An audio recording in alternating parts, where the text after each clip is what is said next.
বর্তমান বিশ্বের অন্যতম প্রযুক্তিগত বিষয় হলো মোবাইল ফোন।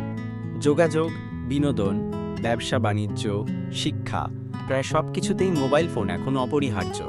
কিন্তু আশ্চর্যের বিষয় হলো, যন্ত্রটি মানুষের সেবক হওয়ার কথা থাকলেও এখন তা যেন মানুষকেই নিজের দাসে পরিণত করেছে।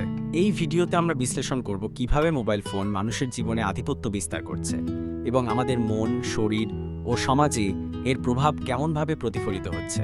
আগে যেখানে একসাথে বসে গল্প হতো, পারিবারিক সময় কাটতো প্রাণবন্তভাবে, এখন সেখানে সবাই ব্যস্ত মোবাইল স্ক্রিনে। গড়পড়তা একজন মানুষ প্রতিদিন 5 থেকে 7 ঘন্টা মোবাইল ফোনে কাটাচ্ছেন, যার অধিকাংশ সময় যায় সোশ্যাল মিডিয়া, গেম বা ইউটিউবে। আমরা যে সময়টি ব্যবহার করতে পারতাম সৃজনশীল কাজে, পরিবার বা নিজের আত্ম উন্নয়নে, তা আজ মোবাইল ফোন গিলে নিচ্ছে। ফেসবুক, ইনস্টাগ্রাম, টিকটক এসব অ্যাপ যেন ডিজাইনই করা হয়েছে আমাদের মনোযোগ আটকে রাখার জন্য।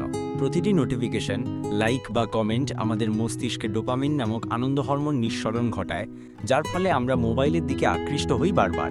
এটি ধীরে ধীরে একটি মানসিক আসক্তিতে রূপ নেয়, এক ধরনের দাসত্ব, যেখানে মোবাইল ফোন আমাদের অনুভূতি নিয়ন্ত্রণ করে। অতিরিক্ত মোবাইল ব্যবহারের ফলে সৃষ্টি হচ্ছে চোখের সমস্যা, মাথা ব্যথা, ঘুমের ব্যাঘাত এবং শারীরিক নিষ্ক্রিয়তা। রাত জেগে ফোন ব্যবহার আজ তরুণদের মধ্যে একটি স্বাভাবিক চর্চা হয়ে উঠেছে, যার ফলে মানসিক চাপ ও অবসাদ বৃদ্ধি পাচ্ছে। এক অর্থে আমরা নিজেরাই নিজেদের স্বাস্থ্যের ক্ষতি করছি, একটি যন্ত্রের প্রতি অতিমাত্রায় নির্ভরশীল হয়ে। মোবাইল ফোনের কারণে মানুষ এখন ভার্চুয়াল জগতে বেশি সময় কাটায়, বাস্তব সম্পর্কগুলো হয়ে পড়ছে অবহেলিত। প্রেম, বন্ধুত্ব, এমনকি পারিবারিক সম্পর্কেও ঠেকে যাচ্ছে অনাহুত দূরত্ব। এক ঘরে বসে থেকেও মানুষ আজ বিচ্ছিন্ন, কারণ মন পড়ে থাকে স্ক্রিনের ভেতরকার দুনিয়ায়। শিশুদের হাতে মোবাইল তুলে দিয়ে আমরা যেন এক অলক্ষ্য বিপদের মুখে ঠেলে দিচ্ছি তাদের। তারা বই বা প্রকৃতি থেকে বিচ্ছিন্ন হয়ে পড়ছে, শিখছে সহিংস গেম ও অবাস্তব কন্টেন্ট থেকে। মনোবিজ্ঞানীরা বলছেন, মোবাইল ফোনের অতিরিক্ত ব্যবহার শিশুদের মানসিক বিকাশে গুরুতর বাধা সৃষ্টি করছে। মোবাইল ফোন একটি চমৎকার আবিষ্কার যদি আমরা এটিকে আমাদের সেবায় ব্যবহার করি, কিন্তু যখন এর প্রতি আমাদের আসক্তি জন্ম নেয়, তখন আমরা ধীরে ধীরে পরিণত হই এক দৃষ্টিহীন দাসে।